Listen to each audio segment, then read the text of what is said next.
പശ്ചിമ ബംഗാളിൽ മമതാ ബാനർജിയുടെ തൃണമൂൽ കോൺഗ്രസിന് തിരശ്ശീല വീഴുകയാണ്. BLM കേരള തമിഴ്നാട് പോണ്ടിച്ചേരി 15 വർഷം പശ്ചിമ ബംഗാളിനെ വിറപ്പിച്ച മമതയുടെ പാർട്ടിയിൽ വലിയ ഒരു അടിയിലേക്കാണ് പോകുന്നത്. അതായത് ഒരു കനത്ത ഒരു പിളർപ്പിലേക്ക് തൃണമൂൽ കോൺഗ്രസ് പോകുന്നു. മമത വിളിച്ചു ചേർത്ത പാർട്ടി യോഗത്തിൽ 60 MLA പങ്കെടുക്കുമെന്നൊക്കെയാണ് മമതയും മമതയുടെ ഈ ഇടതും വലതുമായിട്ടുള്ള ചില നേതാക്കളും കരുതിയത്. പക്ഷെ ആകെ വന്നത് 20 പേരാണ്.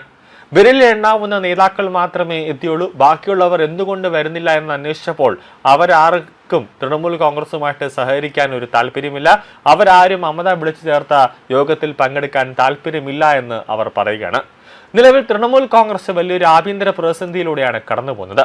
പാർട്ടി നേതൃത്വത്തിനെതിരെ നേതാക്കൾക്കിടയിൽ രൂക്ഷമായ അഭിപ്രായ വ്യത്യാസം ഉടലെടുത്തിട്ടുണ്ട്.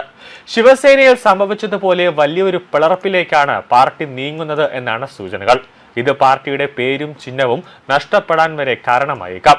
പാർട്ടിയുടെ പതനത്തിന് കാരണം അഭിഷേക് ബാനർജിയാണെന്ന് പല മുതിർന്ന നേതാക്കളും പരസ്യമായി തന്നെ ആരോപിക്കുന്നുണ്ട്. അഴിമതി, സ്വജനപക്ഷപാതം, മുതിർന്ന നേതാക്കളെ താഴെയിൽ, ഐപാക് പ്രൊഫഷണലുകളെ ഉപയോഗിച്ച് പാർട്ടി ഭരിക്കാൻ ശ്രമിക്കുന്നത് എന്നിവയാണ് പ്രധാന വിമർശനങ്ങൾ. മമതാ ബാനർജിയുടെ നേതൃത്വത്തിനെതിരെയും അതിർത്തി പോകുന്നുണ്ട്. പാർട്ടിയിലെ 80 MLA-മാരിൽ 50-ലധികം പേർ വിമത നേതാക്കളുമായി കൂടിക്കാഴ്ച നടത്തിയതായാണ് റിപ്പോർട്ടുകൾ പുറത്തുവരുന്നത്.